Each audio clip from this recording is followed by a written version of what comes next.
Hit subscribe if you're brave enough to follow this darkness to the end, because tonight's story is one that even seasoned investigators still whisper about.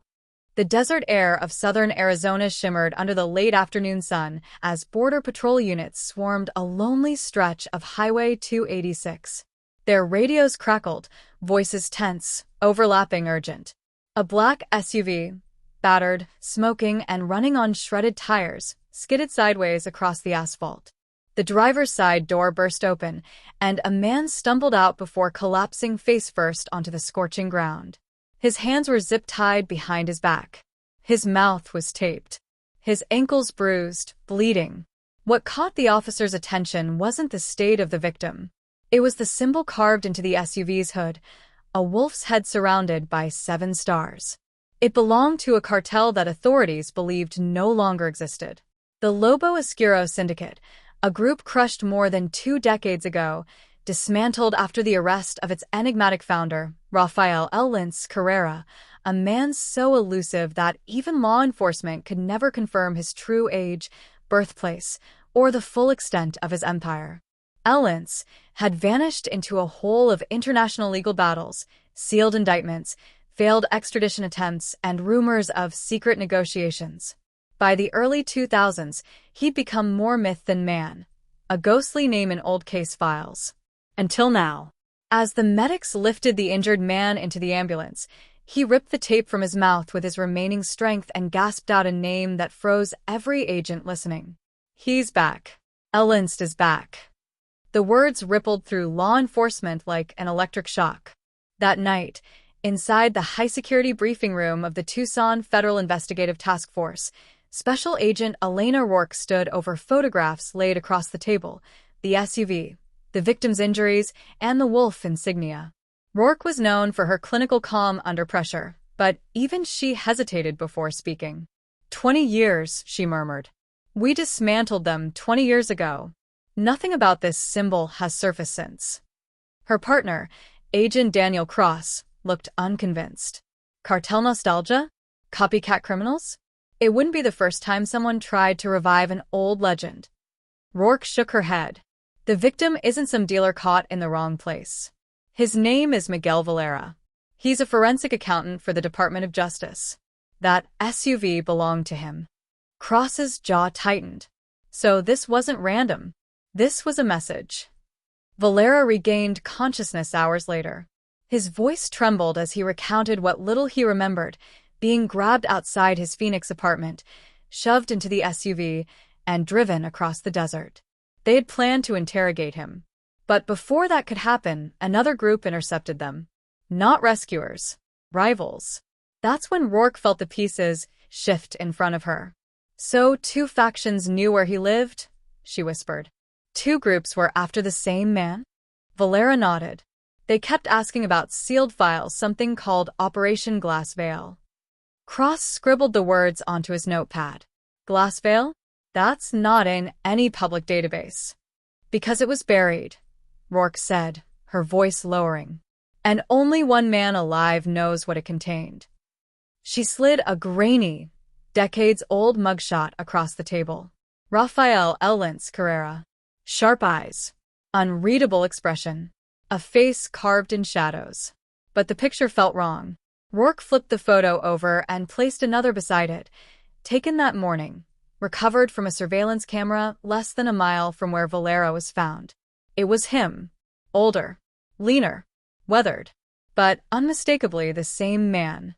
Elence is not only alive, Rourke said quietly. He's on U.S. soil. Cross stared at the photos. But that's impossible. He's still listed as detained in. Rourke held up a shaky hand. I already checked. The detainment logs were edited. Yesterday. Someone erased him. The room went silent. Someone powerful had allowed the ghost to walk free again. By midnight, new intelligence arrived. Grainy drone footage from the desert captured a convoy of vehicles driving in a tight formation toward a remote mountain pass. One frame revealed the wolf and 7 stars emblem freshly painted on the lead truck. Rourke leaned over the monitor, heart thudding. He's rebuilding his network. Cross exhaled. Or, he never lost it. Before they could analyze further, An agent rushed into the room holding a tablet. "Ma'am, you need to see this." Rourke tapped the screen.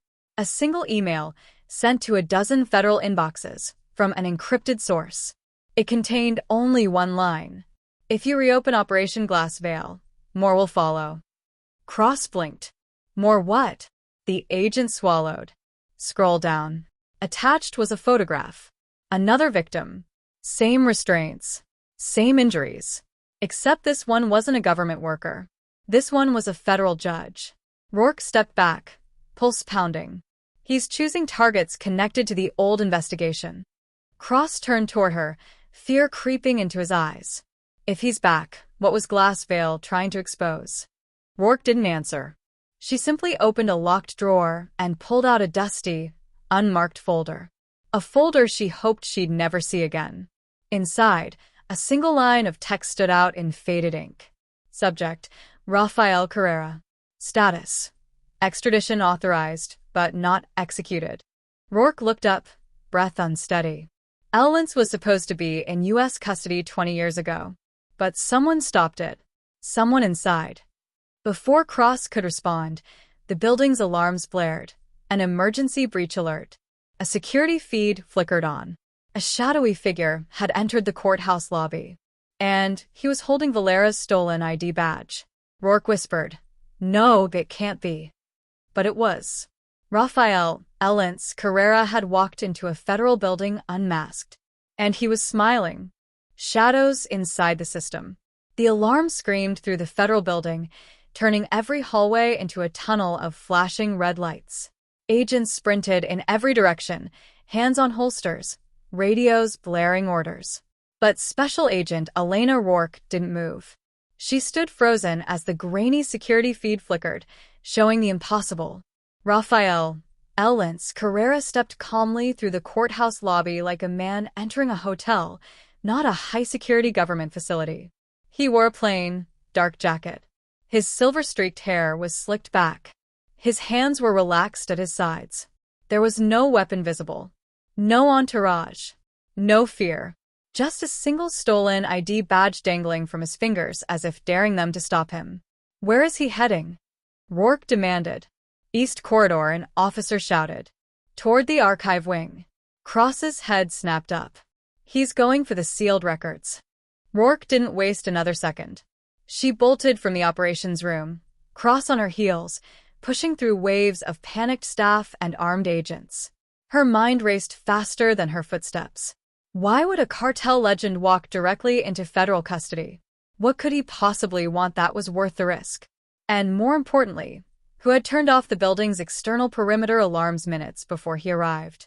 Something was very wrong.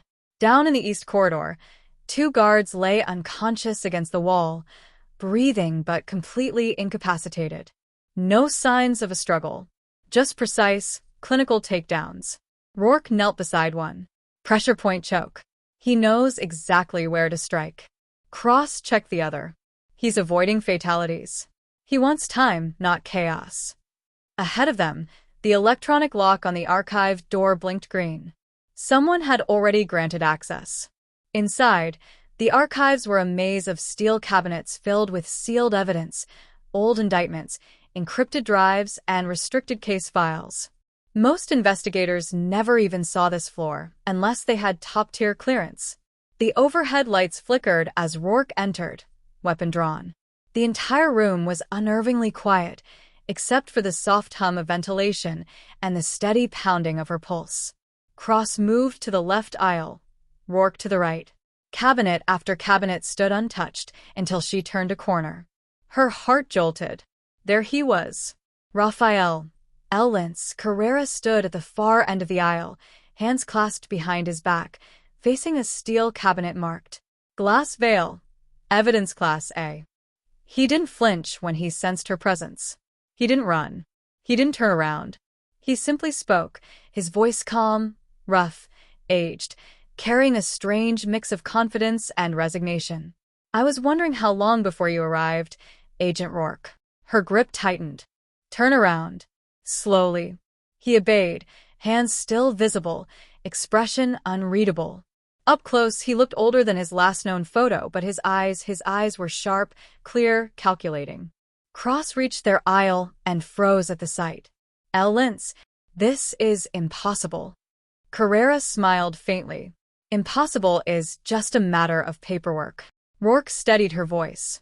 "You walked into a federal building." "Why?" "To be arrested?" "If I wanted to disappear," he replied, "you would never have found me." "Then what do you want?" Cross demanded. Carrera nodded toward the glass veil cabinet. "The truth." Rourke didn't lower her weapon. "The truth about what?" "The truth about why I was taken alive," he said. "Why I was moved in secret. Why my extradition was approved, blocked, approved again, then buried." His voice hardened. "And why the people behind Glass Veil are trying to resurrect the past." Rourke exchanged a tense glance with Cross. "El Lince," she said carefully. "Glass Veil was sealed for a reason.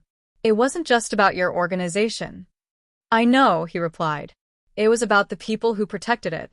Before she could respond, a low metallic click echoed from behind them. Rourke spun. A man stepped through the archive entrance, badge displayed, expression cold, confident. Deputy Director Marcus Hale. Her superior. The man who authorized her entire task force. "Everyone lower your weapons," Hale said smoothly. Rourke frowned. "Sir, we have a fugitive cartel leader in custody. We need—" "I said lower them." Cross, confused, hesitated. "Director Hale, this man infiltrated a federal. He is involved in a matter above your clearance." Hale's gaze chilled. "And so is Operation Glass Veil." Rourke felt her stomach tighten. "Sir, what is happening?" Hale stepped forward. "Agent Rourke, hand me your weapon." Her pulse hammered. Something was terribly wrong. She didn't move. "Sir," she said slowly, "why were the perimeter alarms disabled before Carrera walked in?" Hale didn't answer. "Why were the detainment logs edited yesterday?" Silence. "Why does he know your name?" Cross added. Carrera smirked. Rourke's voice cracked with dawning realization. "Sir, were you part of Glass Veil?" Hale exhaled, almost relieved. "Finally. Someone says it." He turned to Carrera. "You had one job, disappear. But you couldn't stay away." Rourke's breath caught. "You worked with him?" "Worked with," Hale replied. "Protected, negotiated for, choose a word." Cross's face twisted. "You revived his network." "No," Hale said calmly. "I kept it from collapsing. The alternative would have been far worse for national security." Rourke shook her head, betrayal carving through her chest. "You protected a criminal empire?" "I maintained a balance," Hale corrected. "Until he broke it." Carrera took a step forward. "You lied to me. You used me. And now your enemies are resurfacing. That's why Valera was taken. Someone is hunting the old files, Marcus." Hale's jaw clenched. "And you led them right to us." Rourke's mind reeled. Layers of corruption, secret deals, hidden motives. The Glass Veil conspiracy wasn't just about a cartel. It was about someone inside the government who had built an entire shadow operation. Hale slowly reached into his jacket and pulled out a small black device. A detonator. Rourke's blood ran cold. "Step away from the cabinet," Hale ordered. "All of you." Cross raised his weapon. "Sir, don't." Hale's thumb tightened over the trigger. And then, the lights cut out. Total darkness. A single gunshot echoed through the archives, followed by a sickening silence. The last veil. For 3 agonizing seconds, the archive room was swallowed in perfect darkness. No lights. No alarms. No footsteps. Just the echo of a single gunshot lingering in the stale air like a ghost refusing to leave. Rourke's breath caught in her throat as she pressed against the steel cabinet, weapon raised blindly. Her ears strained for any hint of movement. Cross whispered her name somewhere in the dark. "Elena? Are you hit?" "No," she whispered back. "Stay low." A faint metallic clatter echoed near the entrance, something hitting the ground. Then, with a sputtering hum, the emergency lights flickered to life, illuminating the room with harsh red flashes. The scene snapped into focus. Deputy Director Marcus Hale lay slumped on the floor, hand still clutching the detonator, a single bullet lodged in his shoulder. Blood soaked through his suit, but he was alive and furious. Cross scanned the room. Who fired? But Rourke's gaze had already found him. Rafael Carrera stood calmly near the archives, holding a pistol, not pointed at them, but at the detonator Hale had dropped. His expression was unreadable, but his voice was firm. He was going to destroy everything, Carrera said softly. Everything you need to understand. Rourke lowered her weapon an inch. Why should we believe you? Because if I wanted to kill him, Carrera replied, I wouldn't have missed. Hale groaned, struggling to stand. You think this changes anything? You have no idea what's coming. Glass Veil wasn't just a project, it was containment. Without it, you won't be able to stop them. Rourke stared him down. Stop who? Hale let out a bitter laugh. The people who wanted Carrera gone. Permanently. The ones who still want those files hidden. Rourke forced herself to remain calm. You mean there's another faction inside the government? Not inside, Hale rasped. Above. Cross knelt beside him. Who are they? Hale grabbed Cross's collar, pulling him close with unexpected strength. The ones who built our enemies for us. The ones who funded networks, then erased them. They called themselves custodians, guardians of the balance. He coughed, darkening the front of Cross's shirt. And they're still active. They always were. Rourke felt the weight of his words settle like a stone on her chest. A secret group operating beyond oversight, shaping criminal empires as tools?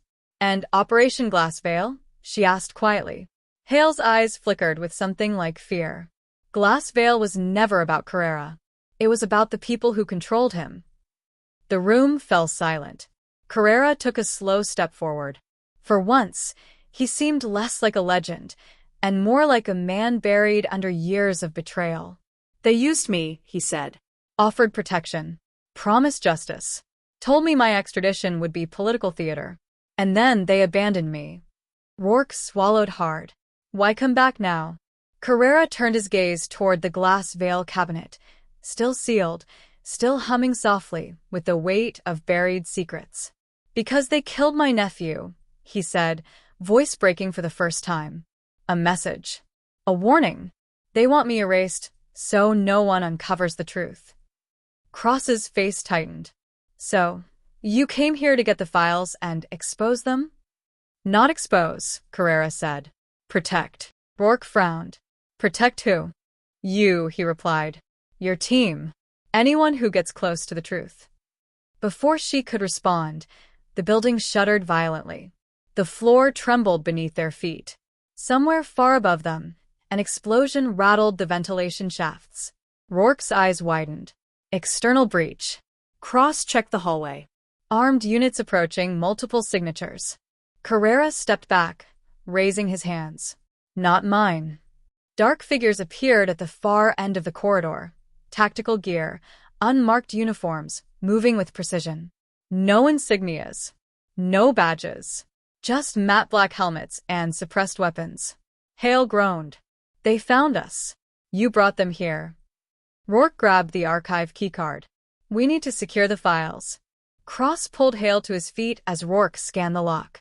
The cabinet hissed open, revealing neatly organized folders, encrypted drives, and a sealed envelope labeled Authority Protocol. Do not unseal without directorate approval. Bullets tore through the walls, forcing Rourke to duck. Cross fired into the corridor, covering their position. Carrera seized the envelope with shaking hands. This is what they want. Rourke grabbed his arm. Then we can't let them have it. He stared at her for a moment and nodded. Follow me. He led them to a service hatch behind the filing racks, a maintenance tunnel used during construction. Dust drifted from the ceiling as an explosion rocked the hallway behind them.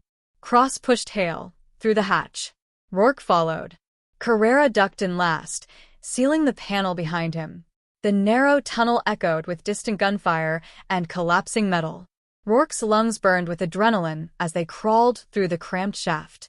At the end of the tunnel, a rusted ladder led up toward a maintenance bay. Carrera paused halfway up and looked down at Rourke. If you take these files, he said, you'll become their next target. They won't stop. Rourke tightened her grip on the metal rung. Neither will I. Carrera's eyes softened, a rare, fleeting glimpse of respect. When they reached the bay, they spilled onto the cold concrete floor. Sirens blared across the building. Security lights swept in frantic patterns. Cross checked the hallway. Clear for the moment, but not for long. Rourke turned to Carrera. You said you wanted to protect us. Then help us bring them down. He hesitated, then handed her the sealed envelope. This contains names, he whispered. People you thought you trusted. People above them. And people above them. Rourke opened her mouth to speak. But Carrera stepped back. You won't be able to protect me, he said. But now you have what you need. Before they could stop him, he vanished into the smoke-filled corridor, moving like a shadow slipping back into the world that shaped him. Cross shouted after him. Ellens, wait. But he was gone. Rourke looked down at the envelope, heavy, dangerous, and humming with the weight of a truth too big to comprehend. Hale groaned from the floor. You don't know what you've done. You don't know who you've crossed. Rourke kneeled beside him. Maybe not. But I know this. Whatever is behind glass veil, it ends now. Hale's eyes faded. You can't stop them. Rourke stood, gripping the envelope tight. Watch me. Outside, helicopters thundered overhead. Agents shouted. Sirens wailed. The night pulsed with chaos. But in the middle of it, Rourke understood something chilling. This wasn't the end of the story. This was the start of a war no one knew existed. A war fought in shadows. A war against people without faces. A war triggered the moment she opened the envelope. And read the first name on the list. A person she had spoken to that morning. A person she trusted. A person watching her even now. She exhaled shakily, whispering, This changes everything. Because it did. And the cartel legend who started it all had vanished into the night, leaving behind one final truth. Sometimes the criminals aren't the ones running from justice.